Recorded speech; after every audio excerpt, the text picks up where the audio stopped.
आप देख रहे हैं आपका अपना यूट्यूब चैनल कॉलेज एजुकेशन 1972 और इस वीडियो में मैं आपके लिए लेकर आया हूं BA first semester political science objective type question. अगर आप चैनल पर नए हैं तो चैनल को सब्सक्राइब जरूर कीजिएगा। चलिए वीडियो की शुरुआत करते हैं। देखिए, BA first semester exam 2024 subject political science. तो इसका पहला जो क्वेश्चन है वो देखिए, human nature in politics. Human nature in politics पुस्तक के लेखक कौन है? तो इसका जो सही उत्तर होगा वो होगा ग्राहम वालेस। ठीक है। अगला क्वेश्चन देखिए, व्यवहारवाद का आधार है। व्यवहारवाद का आधार है अनुभववाद। ठीक है, अनुभववादी बोल दो चाहे अनुभववाद बोल दो। निम्न में से व्यवहारवादी विद्वान कौन है? इनमें व्यवहारवादी विद्वान कौन है? हेरल्ड लॉसवेल, ये इनमें से व्यवहारवादी विद्वान है। निम्न में से व्यवहारवादी विद्वान नहीं है। कौन नहीं है व्यवहारवादी विद्वान? तो इसमें डेविड ईस्टन भी है, रॉबर्ट डहल भी है, हेरल्ड लॉसवेल भी है, GDH कोल, ये व्यवहारवादी विद्वान नहीं है। व्यवहारवाद का लक्षण नहीं है। कौन सा लक्षण नहीं है व्यवहारवाद का? देखिए, व्यक्ति तथा समूह के आचरण का अध्ययन, अंतः अनुशासनात्मक अध्ययन, सांख्यिकी तथा परिमाणात्मक तकनीकों पर बल, विश्लेषण की इकाई के रूप में संस्थाओं के अध्ययन पर बल, ये जो है व्यवहारवाद का लक्षण नहीं है। फिर देखिए, निम्न में व्यवहारवाद का लक्षण नहीं है। कौन सा लक्षण नहीं है इसमें व्यवहारवाद का? राजनीति विज्ञान को यथार्थवादी बनाना, मानव की राजनीतिक व्यवहार का अध्ययन, वैज्ञानिक उपागमों व तकनीकों का प्रयोग, ऐतिहासिक व विधिक दृष्टि से संस्थाओं का अध्ययन। तो इसमें यह व्यवहारवाद का लक्षण नहीं है, ऐतिहासिक व विधिक दृष्टि से संस्थाओं का अध्ययन। बाकी तीनों लक्षण हैं। ऐतिहासिक दृष्टि से व्यवहारवाद का प्रारंभिक विचारक किसको माना जाता है? तो इसमें Graham Wallace, AF Bentley, Charles Merriam, उपयुक्त सभी। तो इन सभी को जो है ऐतिहासिक दृष्टि से व्यवहारवाद का प्रारंभिक विचारक माना जाता है। संयुक्त राज्य अमेरिका में व्यवहारवाद की अगुवाई किसने की थी? इसका सही उत्तर होगा चार्ल्स मेरियम। ठीक है, चार्ल्स मेरियम ने अमेरिका में व्यवहारवाद की अगुवाई की थी। इसके बाद देखिए, चार्ल्स मेरियम की पुस्तक का नाम क्या है? इंपॉर्टेंट क्वेश्चन है, याद रखना। चार्ल्स मेरियम की पुस्तक का नाम है न्यू एस्पेक्ट्स ऑफ पॉलिटिक्स। ठीक है, न्यू एस्पेक्ट्स ऑफ पॉलिटिक्स। व्यवहारवाद किस प्रकार की अध्ययन की इकाई पर जोर देता है? इंपॉर्टेंट क्वेश्चन है, याद रखना। व्यवहारवाद किस प्रकार की अध्ययन की इकाई पर जोर देता है? उत्तर होगा लघु इकाई। ठीक है।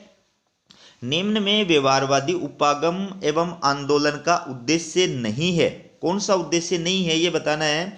एक नवीन राजनीति विज्ञान की स्थापना करना, मानव मूल्यों की दृष्टि से राजनीति विज्ञान को समृद्ध करना, राजनीति का विज्ञान विकसित करना, अंतर अनुशासनात्मक दृष्टिकोण का विकास करना। तो इसका जो उत्तर होगा वो होगा बी, ये व्यवहारवादी उपागम और आंदोलन का उद्देश्य नहीं है। मानव मूल्यों की दृष्टि से राजनीतिक विज्ञान को समृद्ध करना। व्यवहारवाद किस पर अधिक जोर देता है? व्यवहारवाद किस पर अधिक जोर देता है? शुद्ध वैज्ञानिक उपागमों व तकनीकों पर, विश्वव्यापी समस्याओं के अध्ययन पर, आदर्श मानव समाज के चित्रण पर, इतिहास के यथार्थवादी निष्कर्षों पर। तो इसमें क्या उत्तर आएगा? किस पर अधिक जोर देता है? इसका उत्तर आएगा शुद्ध वैज्ञानिक उपागमों व तकनीकों पर। अगला क्वेश्चन देखिए, आधुनिक राजनीति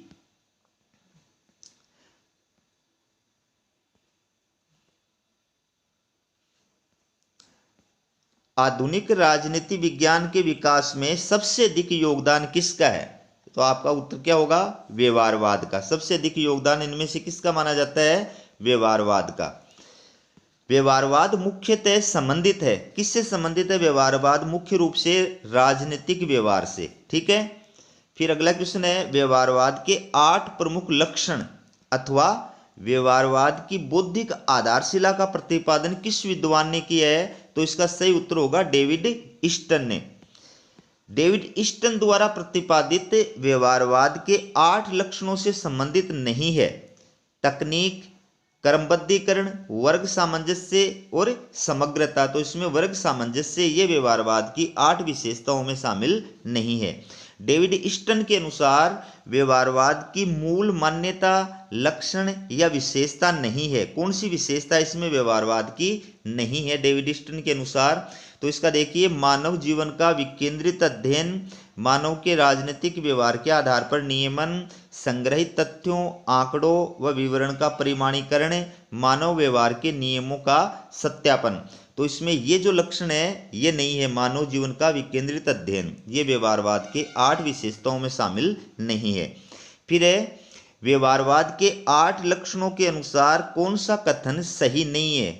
इसमें बताना है गलत कथन कौन सा है। शुद्ध व वैज्ञानिक अध्ययन तकनीकों का प्रयोग, व्यक्तिनिष्ठ एवं मूल्यात्मक निष्कर्ष, मानव व्यवहार का एकीकृत अध्ययन, शोध के अनुसार सिद्धांत निर्माण। तो इसमें ये गलत है, ये व्यवहारवाद के 8 लक्षणों में शामिल नहीं है, व्यक्तिनिष्ठ एवं मूल्यात्मक निष्कर्ष व्यवहारवाद का लक्षण नहीं है। इनमें से कौन सा लक्षण व्यवहारवाद का नहीं है? व्यक्ति एवं समूह के व्यवहार का अध्ययन, तथ्यों के अध्ययन पर बल, मूल्यों के अध्ययन पर बल, अंतरशास्त्रीय अध्ययन। तो इसका उत्तर होगा मूल्यों के अध्ययन पर बल, ये व्यवहारवाद का लक्षण नहीं है। फिर है, व्यवहारवाद में किस प्रणाली या तरीके का प्रयोग नहीं किया जाता है? ठीक है, तो इसमें देखिए, सांख्यिकी व गणितीय प्रणाली, सर्वेक्षण प्रणाली, द्वंद्वात्मक भौतिकवादी प्रणाली, साक्षात्कार व प्रश्नावली प्रणाली। तो इसमें इसका प्रयोग नहीं किया जाता है, द्वंद्वात्मक भौतिकवादी प्रणाली, इसका प्रयोग इसमें नहीं किया जाता है। फिर देखिए, डेविड ईस्टन द्वारा प्रतिपादित व्यवहारवाद का लक्षण नहीं है। इनमें कौन सा व्यवहारवाद का लक्षण नहीं है? विशुद्ध विज्ञान, मूल्यों की महत्वपूर्ण भूमिका, परिमाणीकरण, क्रमबद्धीकरण। तो इसमें ये 2 नंबर का जो है मूल्यों की महत्वपूर्ण भूमिका, ये व्यवहारवाद का लक्षण नहीं है। व्यवहारवाद किस पर अधिक जोर देता है? देखिए, मूल्यों पर, तकनीक व पद्धतियों पर, कल्पना पर, तुलनात्मक अध्ययन पर। तो इसका सही उत्तर होगा तकनीक व पद्धतियों पर।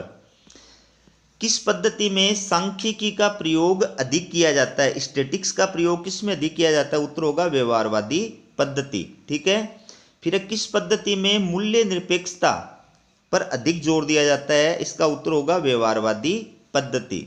अगला क्वेश्चन है, नवीन राजनीति विज्ञान के निर्माण में सर्वाधिक योगदान किसका माना जाता है? तो इसका उत्तर होगा व्यवहारवाद का। ठीक है, अगला क्वेश्चन है, किस विश्वविद्यालय को व्यवहारवाद के अध्ययन का प्रमुख केंद्र माना जाता है? तो इसमें आएगा शिकागो विश्वविद्यालय। ठीक है, फिर व्यवहारवाद का जनक किसको माना जाता है? व्यवहारवाद का जनक या पिता किसको माना जाता है? उत्तर होगा चार्ल्स मेरियम। अगला है, व्यवहारवाद के बारे में कौन सा कथन सही नहीं है? इनमें से कौन सा कथन व्यवहारवाद के बारे में गलत है? तो देखिए, इसने परंपरागत राजनीति विज्ञान का कायाकल्प किया है, ये बिल्कुल सही है। इसने राजनीति विज्ञान में अंतः अनुशासनात्मक दृष्टिकोण की स्थापना और विकास किया है, ये भी सही है। इसने राजनीति विज्ञान में नई एवं वैकल्पिक अवधारणाओं को शामिल किया है, ये भी सही है। ये परंपरागत राजनीति विज्ञान के अध्ययन क्षेत्र को विकसित करने में असफल रहा है, ये जो है सही नहीं है। अगला क्वेश्चन देखिए, कौन सा कथन सही है? इनमें से कौन सा कथन जो है वो सही है? देखिए, व्यवहारवाद ने परंपरागत राजनीति विज्ञान का आधुनिकीकरण किया है। ठीक है, ये भी सही है। व्यवहारवाद का पतन हो गया है, ये भी सही है। व्यवहारवाद का स्थान उत्तर व्यवहारवाद ने ले लिया है, ये भी सही है। तो इसमें सारे कथन क्या हैं? सही हैं। क्रिकपैट्रिक के अनुसार व्यवहारवाद 4 तत्वों का मिश्रण है, निम्न में से कौन सा तत्व नहीं है? तो क्रिकपैट्रिक के अनुसार व्यवहारवाद के 4 तत्व बताए, उसमें से कौन सा तत्व शामिल नहीं है? आपको ये बताना है। विश्लेषण की इकाई के रूप में संस्थाओं की अपेक्षा व्यक्ति तथा समूह के आचरण का अध्ययन, ये सही है। सामाजिक विज्ञानों की एकता पर बल, ये भी सही है। तथ्यों के पर्यवेक्षण हेतु सांख्यिकीय तथा परिमाणात्मक तकनीकों पर बल, ये भी सही है। राजनीति विज्ञान को एक सिद्धांतवाद का स्वरूप प्रदान करना, ये गलत है। ठीक है, ये 4 तत्वों में शामिल नहीं है। फिर है अनुभववाद। अनुभववाद का जनक किसको माना जाता है? इंपॉर्टेंट क्वेश्चन है, याद रखना। अनुभववाद का जनक या पिता किसको माना जाता है? उत्तर है जॉन लॉक। ठीक है, अगला क्वेश्चन देखिए, अमेरिकी सोशल साइंस रिसर्च काउंसिल के पहले चेयरमैन कौन थे? तो इसका सही उत्तर होगा चार्ल्स मेरियम। ठीक है। अगला क्वेश्चन है, व्यवहारवाद के उदय एवं विकास का प्रमुख कारण था। व्यवहारवाद के उदय एवं विकास का प्रमुख कारण कौन सा है इनमें? परंपरागत अध्ययन पद्धतियों के प्रति असंतोष, ये भी सही है। अन्य सामाजिक विज्ञानों से प्रेरणा, ये भी सही है। नवीन अध्ययन पद्धतियों का प्रयोग, ये भी सही है। तो इसका सही उत्तर होगा उपर्युक्त सभी। ठीक है। फिर है, निम्न में व्यवहारवाद का आलोचक कौन नहीं है? इसमें व्यवहारवाद का आलोचक कौन नहीं है ये आपको बताना है। तो लियो स्ट्रॉस भी व्यवहारवाद के आलोचक हैं, सिबली भी व्यवहारवाद के आलोचक है, क्रिक पेट्रिक भी व्यवहारवाद के आलोचक हैं, केटलिन जो है ये व्यवहारवाद के आलोचक इसमें नहीं है। मूल्य निरपेक्षता का अर्थ है गटर की विजय। मूल्य निरपेक्षता का अर्थ क्या है? गटर की विजय। ये किसने कहा था? इसका सही उत्तर होगा लियो स्ट्रॉस। ये किसने कहा था? लियो स्ट्रॉस ने कहा था। डेविड ईस्टन ने व्यवहारवाद के कितने लक्षण बताए हैं? डेविड ईस्टन ने व्यवहारवाद के कितने लक्षण बताए हैं? 8 लक्षण बताए हैं। ठीक है। ये आपका लास्ट क्वेश्चन है। तो आपको जो है वीडियो को लाइक करें और शेयर करें तथा चैनल को सब्सक्राइब करें। वीडियो देखने के लिए आप सभी का आभार। ये मेरा परिचय है, डॉक्टर रघुवीर सिंह मौर्य, असिस्टेंट प्रोफेसर राजनीति विज्ञान, राजकीय कन्या महाविद्यालय फतेहपुर सीकर। इसी प्रकार की वीडियो पाने के लिए चैनल को सब्सक्राइब जरूर कीजिएगा। वीडियो देखने के लिए आप सभी छात्र छात्राओं का बहुत बहुत धन्यवाद।